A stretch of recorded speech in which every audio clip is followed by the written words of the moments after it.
Selamat berjumpa para mahasiswa yang terkasih, para mahasiswa tingkat 1. Kalian semua sekarang sudah menjadi mahasiswa dan kita langsung masuk mengenai bahan mata kuliah liturgi yang akan saya ampu bersama Romo Yohanes Subali.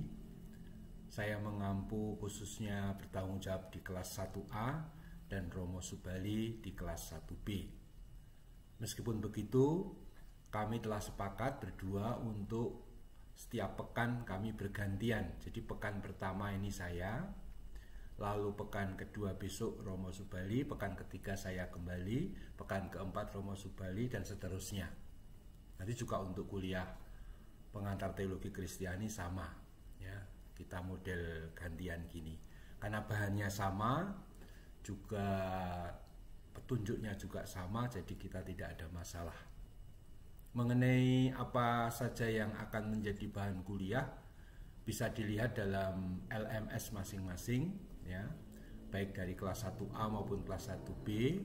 Perlu diperhatikan bahwa di sana ditunjukkan bagaimana tujuan mata kuliah ini, silabus bahan-bahan mata kuliah, pokok-pokok ajaran yang akan disampaikan, misalnya saja makna liturgi, ilmu liturgi dan teologi, sejarah liturgi, teologi liturgi, struktur liturgi, simbol-simbol liturgi, bidang-bidang liturgi, pelayan liturgi, liturgi dan devosi liturgi dan budaya, spiritualitas liturgi.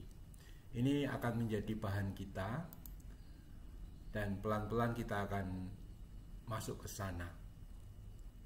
Pada pekan pertama ini saya bertugas untuk menjelaskan bab pertama dan bab kedua. Tetapi perlu diperhatikan bahwa kita menggunakan buku wajib sebagai sumbernya dari tulisan saya berjudul Liturgi, Pengantar untuk Studi dan Praksis, terbitan Canisius tahun 2011, bukunya biru. Silahkan dicari sendiri, itu ada. Kalau bingung ya tanya kakak kelas, ya. Bukunya lumayan tebal, tapi tebal-tebal banget juga enggak. Jadi enggak usah merasa ragu untuk membaca. Nah, saya akan mulai menjelaskan. Jadi kita memang pada saat ini mau menjelaskan pengantar liturgi, bahan pekan pertama. Bab 1 itu berbicara mengenai makna liturgi. Makna liturgi. Kita mulai dari pengertian liturgi, arti dan sejarah istilah liturgi. Kata liturgi yang biasa kita ucapkan itu berasal dari kata Yunani liturgia. Itu berakar dari kata leitos dan laos. Leitos di sini adalah kata sifat, laos kata benda, artinya bangsa. Ini laos dalam bahasa Yunani, ya, jangan laos bumbu makan, bumbu apa, masakan laos kencur sunti, ya, bukan, ya. Dan ergon itu karya. Maka liturgia dalam bahasa Yunani aslinya berarti karya bakti dari rakyat untuk rakyat. Pada waktu itu liturgi punya arti yang profan, tidak langsung religius. Kemudian baru ketika kata liturgia digunakan oleh kelompok Septuaginta untuk menerjemahkan kitab suci Ibrani ke bahasa Yunani pada abad kedua sebelum Masehi, lalu kata liturgia itu memiliki makna pelayanan ibadat. Nah, mulai di sini unsur religius masuk. Ketika perjanjian baru itu muncul dan terjadi, maka liturgia bermakna pelayanan ibadat pula, tetapi juga kepada Allah dan sesama. Jadi berliturgia pada waktu itu berarti melayani baik Allah maupun sesama. Dan itu puncaknya pada tokoh Yesus Kristus. Maka dari segi istilah ini, kata liturgia itu menunjuk pertama-tama pelayan, ya. Yesus Kristus itu liturgos, artinya pelayan. Kalau ahli liturgi itu jangan disebut liturgus. Ahli liturgi itu disebut liturgiolog. Ya. Liturgiologi, tapi memang nggak kurang populer ya istilah liturgiologi ini.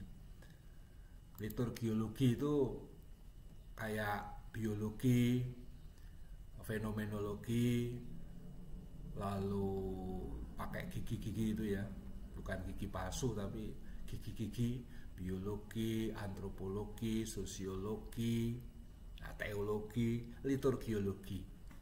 Nanti ada cabang teologi banyak sekali ya, mengenai ada kita sakramentologi, eklesiologi, pneumatologi, kristologi pasti, eklesiologi, eskatologi, mariologi ya, pakai gigi itu semua. Nah, kembali ke pembicaraan ini, jadi pada perjanjian baru liturgi itu bermakna pelayanan. Nah, selanjutnya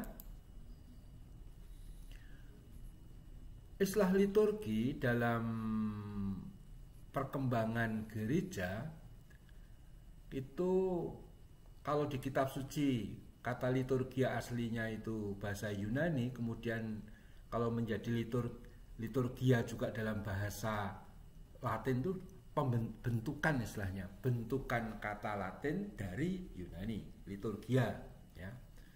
Tapi kita tahu dalam perkembangan sejarah, kalau kita nanti belajar sejarah gereja bersama Romo Hasto, bahwa mulai abad 2, mulai abad 3, ketika kekristenan itu berkembang sampai ke barat, yaitu khususnya sampai Roma, di sana ada kebudayaan Latin yang menggunakan bahasa Latin, lalu pelan-pelan istilah liturgi ini bergeser atau diganti, malah diganti dengan istilah minister, officium, obsequium, ceremonia ya. Baru ketika bahasa Yunani itu digali lagi pada akhir abad pertengahan, yaitu abad ke-16, istilah liturgia ini ditemukan kembali. Dan ternyata justru yang menggunakan pertama itu teman-teman dari reformator atau reformasi. Tetapi sebenarnya istilah liturgi sendiri itu sudah cukup populer pada awal, jelas. Hanya kemudian karena gereja itu menggunakan apa-apa bahasa Latin, apalagi pada abad pertengahan, kata liturgi sempat hilang, tapi kemudian ditemukan. Mulai digunakan abad 16, 17, 18, 19, beberapa tulisan pakai itu, tetapi akhirnya yang menggunakan resmi dalam gereja Katolik itu liturgi sebagai istilah yang sekarang ini kita biasa pakai, itu baru Konsili Vatikan kedua. Nah, ini penting dari segi sejarah penggunaannya ya. Kemudian pengertian liturgi. Coba kalau Anda semua saya tanya, apa liturgi itu? Pasti jawabannya macam-macam. Karena ini rekaman, jadi saya nggak bisa tanya langsung, tetapi Anda bisa menjawab, bisa bisik-bisik pada teman. Liturgi itu biasanya banyak yang mengatakan ya ritus, itu upacara. Ada yang spontan berpikir perayaan Ekaristi atau misa. Oke, itu semua betul. Tapi sebenarnya liturgi itu sendiri ya, itu menurut Konsili Vatikan kedua, khususnya dalam dokumen konsili yaitu Sacrosanctum Concilium. Nama dokumen ini penting sekali diapalkan ya, bersama saya dan Romo Subali. Sacrosanctum Concilium ini akan sering muncul SC, dan di situ dalam dokumen tersebut khususnya artikel 5, 6 dan terutama 7 ada pengertian liturgi yang begitu jelas. Kalau dirangkum, liturgi itu selalu menunjuk pada perayaan misteri Kristus atau perayaan misteri karya keselamatan Allah dalam Kristus, itu lengkapnya, yang dilaksanakan oleh Yesus Kristus, Sang Imam Agung, bersama gerejanya di dalam ikatan Roh Kudus. Dan ini jelas suatu definisi yang menunjuk pada trinitaris, ada Allah Bapa, Kristus, Roh Kudus, tapi juga eklesiologi gereja. Di situ liturgi pertama-tama perayaan pelaksanaan imamat Yesus Kristus yang dilaksanakan oleh tubuh mistik Yesus Kristus, yaitu kepala dan anggota-anggotanya. kepala adalah Yesus Kristus, anggotanya adalah gereja.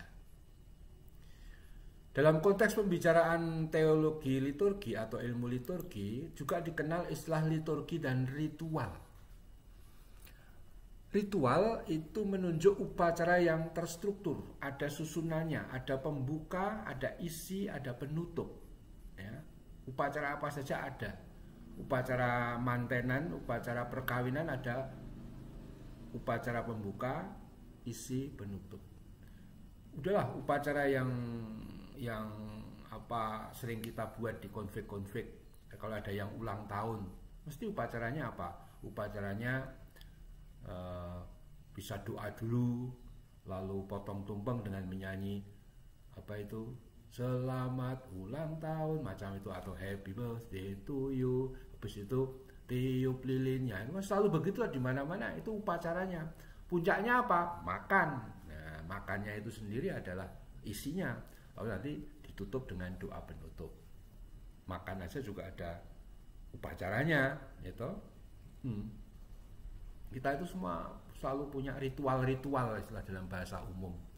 Ada orang yang punya ritual habis bangun tidur, terus mandi tidak lupa menggosok gigi, ya itu kayak anak-anak. Tapi kalau kita ya habis bangun tidur langsung tanda salib misalnya. Kalau orang Jawa nyanyi zaman saya dulu, esok-esok tangi, esok-esok tangi turu terus konjo. Konjo iku diwiwiti saka mbathuk. Nah, pakai istilah itu. Itu ritual orang berdoa juga mulai, apalagi nanti kalau kita yang biasa sekali tiap hari merayakan Ekaristi, misa itu ada upacaranya, ada ritualnya. Ya. Terstruktur, berulang-ulang dan simbolik, ada simbol-simbol yang digunakan.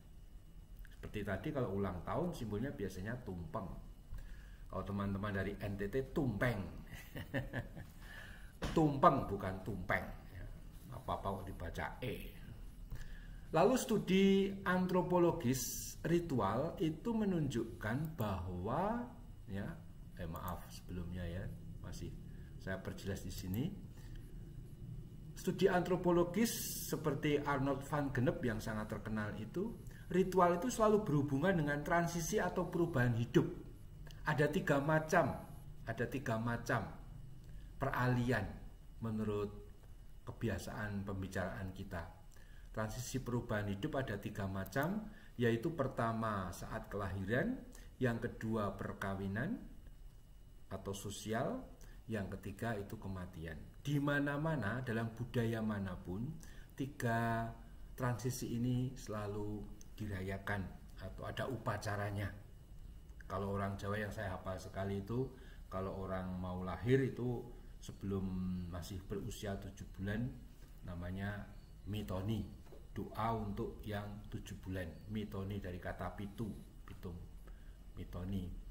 Lalu nanti kalau sudah lahir, ya, lalu ada upacara-upacara lain, pemberian nama atau lalu ada gendurenan yang sederhana. Itu semua menurut ya biasanya berkaitan dengan tingkatan levelnya. Orang semakin keraton atau semakin kaya biasanya juga makin banyak upacaranya. Orang sederhana ya supaya mengirit atau hemat ya tidak usah terlalu banyak tidak usah terlalu banyak pesta, ngabisin duit apalagi pandemi ya kan. Lalu yang kedua itu perkawinan, itu ada ritusnya macam-macam. Sebelum menikah orang ada mungkin pertunangan dulu, lalu kalau sebelum itu ada siraman kalau orang Jawa itu, lalu ada midodareni ya, lalu baru upacara perkawinan sendiri, lalu ada resepsi ya. Lalu nanti kematian juga ada. Kita tahu bahwa kematian itu juga ada upacara-upacara peringatannya.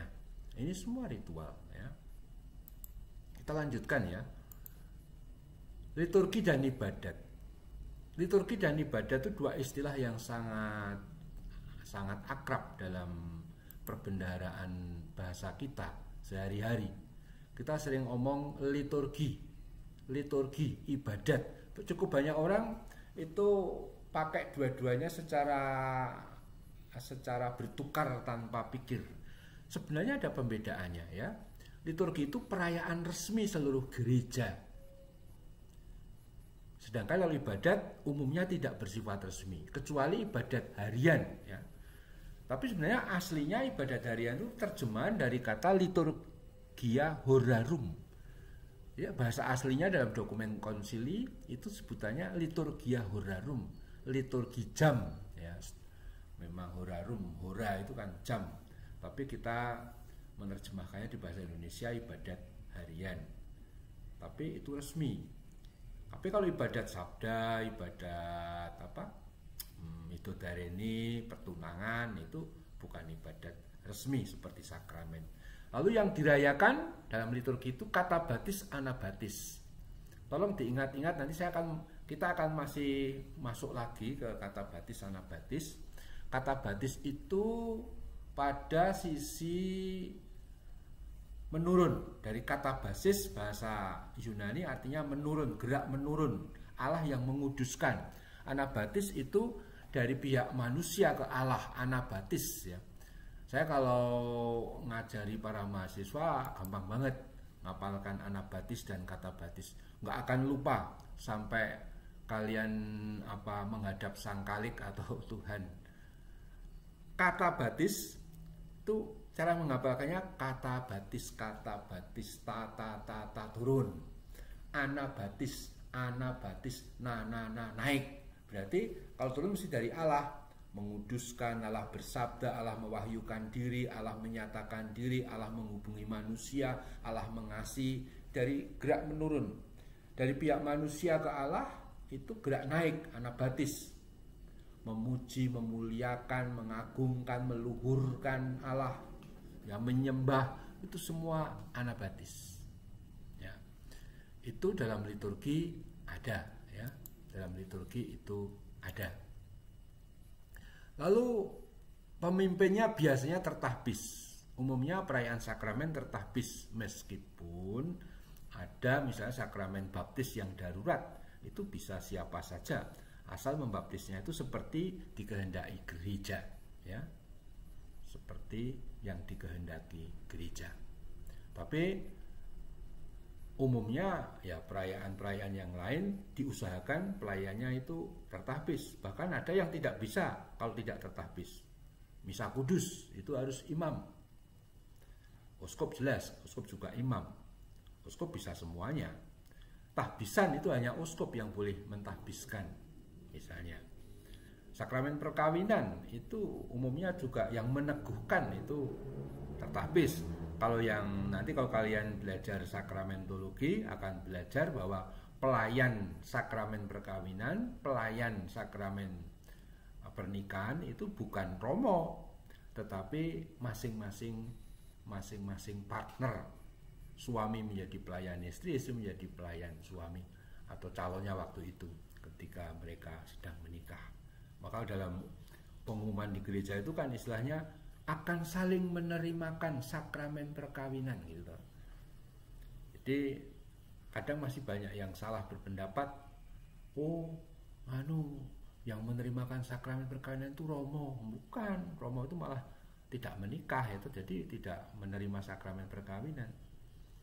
Sakramen pengurapan orang sakit jelas imam, sakramen tobat imam, krisma itu uskop atau imam yang mendapat delegasi atau memang sebagai pemimpin seperti ordinaris wilayah, administrator macam itu, dia juga berhak untuk memberikan pelayanan sakramen krisma ya. Itu umumnya tertahbis. Tapi untuk yang ibadat itu selain tadi tidak bersifat resmi ciri-cirinya, juga tekanan pada gerakan anabatis, pada aspek pujian pada Allah.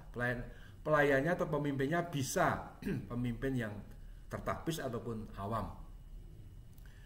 Tapi memang sebagai istilah, ibadah sering lebih luas, kadang juga mencakup pengungkapan dan perwujudan iman. Mohon diperhatikan bahwa istilah pengungkapan itu berarti yang diungkapkan, kelihatan, tampak itu dalam perayaan liturgi.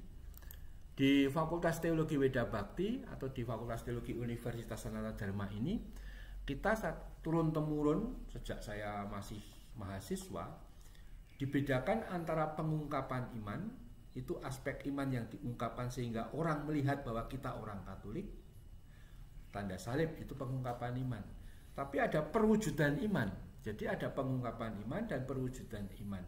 Perwujudan iman ini iman yang diwujudkan dalam tingkah laku, dalam perbuatan, sehingga tidak langsung kelihatan bahwa dia itu orang Katolik. Kalau saya memberi derma pada orang miskin, misalnya di jalan, atau kalau ada orang minta-minta, atau saya melayani orang, mengangkatkan koper, kalau menuntun orang tua untuk menyeberang jalan, nggak kelihatan saya Katolik atau beragama yang lain, tidak. Itu perwujudan iman.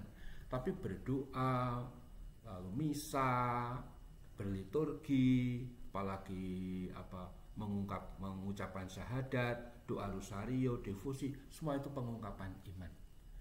Jelas ya, mohon nanti diingat-ingat bedanya pengungkapan iman dan perwujudan iman. Selanjutnya bab 2.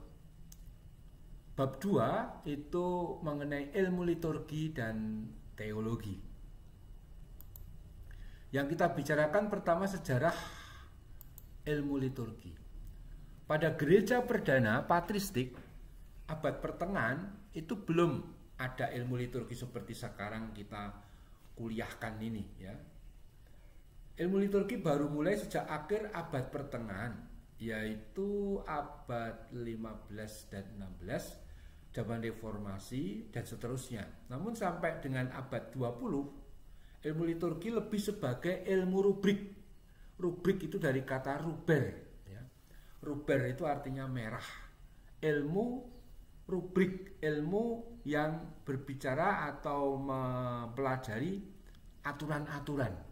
Karena memang rubrik itu kalau dalam buku-buku ya, itu mengungkapkan petunjuk-petunjuk apa yang mesti dilakukan dan tidak dilakukan oleh pemimpin atau pelaksana atau umat yang merayakan perayaan liturgi itu. Itu rubrik. Kalau kalian melihat buku Tata Perayaan Ekaristi, imam itu ada cetak-cetak merah, itu artinya rubrik.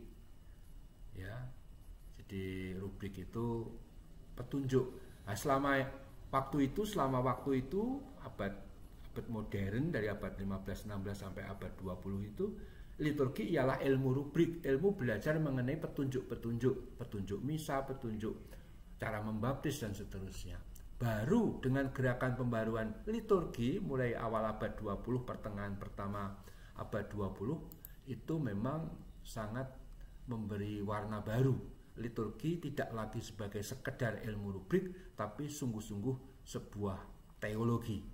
Jadi liturgi itu sungguh ilmu teologi.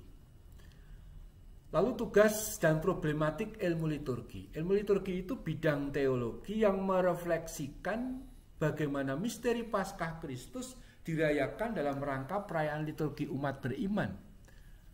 Lalu bagaimana perayaan misteri Paskah itu ditanggapi oleh umat beriman. Perhatikan dua poin itu menunjuk yang pertama itu dari Allah ke manusia, kata baptis, bagaimana misteri Paskah dihadirkan, dirayakan. Sedangkan pada poin kedua itu anabaptis, bagaimana perayaan misteri Paskah ditanggapi oleh umat beriman.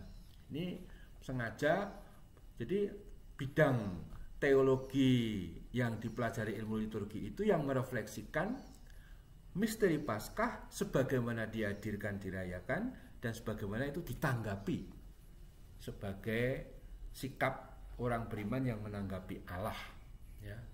Kata baptis, anabaptis. Jadi ilmu liturgi itu merefleksikan secara sistematik, rasional dan metodis ya. Ciri khas sebuah ilmu itu ya sistematis, rasional dan metodis ya. Berarti kan ketiga kata ini sistematik. Ciri khas orang bersifat berpikir ilmiah itu sistematik, teratur. Ada poinnya, ada sub poinnya ya. Mungkin ada sub lagi. Bukan sub ayam atau sub ayam Pak Min, tetapi sub itu pakai B ya. Sub itu dalam arti bagian ya, bagian. Nah, itu perlu kita perhatikan, ilmu selalu begitu, sistematik, rasional, artinya bisa dinalar, yang masuk dalam common sense, akal sehat, ya. Jadi kalau kalian itu lalu misalnya nanti waktu ujian ditanya bagaimana pengalamanmu akan misa, lalu kalian menjawab, misa saya menjadi pertemuan dengan Allah. Allah turun sebagaikan cahaya dalam lubuk batinku, sanubariku, dan kemudian aku ternganga sampai mulutku tidak bisa menutup lagi. Domblong namanya itu. Ini tidak rasional, tidak liturgis, tapi yang rasional bisa dinalar, ya. Itu yang kita pelajari dalam ilmu. Lain kalau sharing itu boleh tidak sistematik, sharing itu boleh bebas, tapi ilmu liturgi itu sistematik, rasional, dan metodis, artinya ada metodenya, ada macam-macam metode. Kita nanti mempelajari di kuliah lain metode belajar, metodologi dalam ilmu filsafat maupun teologi, itu semua ada teori-teorinya. Maka ilmu liturgi juga mesti bekerja sama dengan disiplin ilmu lain. Liturgi selalu harus kontak dengan kitab suci biblis.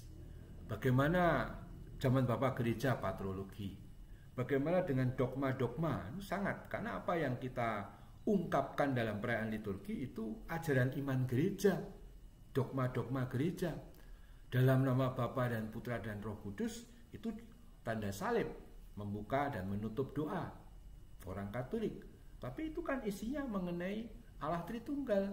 Itu ada dogmanya, itu ada perjuangan pergulatannya dalam sejarah gereja. Pada abad 3, 4, 5, 6 itu ramai sekali, ya, misalnya. Lalu dengan ilmu yang lain, kita juga butuh sosiologi, kita butuh ilmu-ilmu lain, ya, sosiologi. Kadang kalau ada penelitian lapangan ada statistik, ya, dan interdisipliner. Liturgi sendiri dalam teologi masih dengan teologi yang lain, tadi baru saya sebut, misalnya ada patrologi, lalu dogma itu ya teologi sistematik, dogmatika atau ilmu dogmatik, masih ada segala hal yang masuk sistematik itu kan ada teologi penciptaan, ya, teologi soteriologi keselamatan, ada mariologi, ya, soteriologi sendiri terkait dengan kristologi, lalu ada sakramentologi, ada eklesiologi, ada eskatologi, itu semua ada dan masuk dalam liturgi gereja. Maka liturgi itu memang merayakan semua yang kita imani kepada Yesus Kristus. Lalu ini terakhir, ya, ilmu liturgi, ilmu teologi liturgi dibedakan dalam kasanah kita, teologi dari liturgi dan teologi tentang liturgi. Dalam bahasa Inggrisnya liturgical theology, berarti teologi liturgis, kadang-kadang terjemahnya teologi liturgis. Itu teologi yang dibangun, ya, teologi yang dibangun dari praksis perayaan liturgi. Di sini praktek perayaan liturgi sebagai locus theologicus refleksi teologi, artinya kita bisa menggunakan praktek perayaan liturgi sebagai sumber refleksi, pangkal teologi liturgi, pangkal teologi sakramen, pangkal teologi eklesiologi. Gereja macam apa misalnya yang dibangun oleh misa lingkungan? Itu perayaan liturgi. Lalu ada penelitian, nah itu misalnya itu dengan liturgical theology. Itu sangat terkenal di Amerika sejak tahun 80-an, 70-an, 80-an, itu sangat, sudah Vatikan kedua pada prinsipnya. Lalu teologi tentang liturgi, theology of liturgy, itu teologi yang merefleksikan liturgi sebagai perayaan iman gereja, tapi sistematik. Dengan kata lain, cirinya itu sistematik di situ. Teologi tentang liturgi itu mempelajari misalnya makna doksologi. Doksologi itu pujian, kemuliaan. Makna doksologi dalam misalnya dalam perayaan Ekaristi. Nah, itu bisa menjadi teologi tentang liturgi. Misalnya kalian ingin secara sistematik membahas pengertian Allah sebagai Bapa dalam dokumen liturgi. Nah, misalnya, nah, itu teologi tentang liturgi. Kalian misalnya mempelajari apa arti musik liturgi dalam dokumen Musikam Sacram, ya misalnya. Itu teologi tentang liturgi. Jadi ada fokus tertentu, bisa berdasarkan dokumen tertentu dan seterusnya. Tapi kalau teologi of liturgi, kalau liturgical theology atau teologi dari liturgi itu berdasarkan praksis liturgi yang dirayakan umat. Ini beberapa gambaran mengenai macam-macam teologi. Kembali ke awal, jadi kita pada hari ini, pada pekan pertama ini telah mempelajari pertama itu soal makna liturgi, dan yang kedua itu mengenai ini, ilmu liturgi dan teologi bab 1 dan bab 2. Tolong video ini didengarkan, diresapkan sambil kalian membaca buku liturgi biru, ya, pengantar untuk studi dan praksis bab 1 dan bab 2. Apa yang saya sampaikan ini adalah poin-poin yang paling pokok, tapi rinciannya yang begitu kaya, begitu banyak diskusinya, bahkan menurut sejarahnya itu ada di buku. Karena ini PJJ, maka saya hanya bisa ngomong singkat. Tapi mohon mahasiswa aktif sendiri. Nah, nanti pada pertemuan jam kedua saya dan Romo Subali akan membuka kelas masing-masing dengan Zoom. Silahkan tanya kalau ada yang belum jelas. Mungkin bagian tertentu mau diperjelas, silahkan tanya. Ya, saya harap satu materi ini bab 1 bab 2 lalu menjadi jelas untuk pekan pertama. Nanti pekan berikutnya Romo Subali akan bertugas ke bab berikutnya. Sekian para mahasiswa, terima kasih atas kesetiaannya mengikuti pengantar saya ini. Mohon maaf kalau masih grudal-gradul, masih enggak, saya juga tampilnya juga mungkin agak wagu ya kan. Pertama kali juga orang tua ini memang sudah susah untuk mengikuti seperti ini, tapi saya berusaha betul supaya kalian tetap bisa enjoy dengan studi ini meskipun kita masa pandemi ini. Oke, sampai jumpa dalam pertemuan nanti. Terima kasih.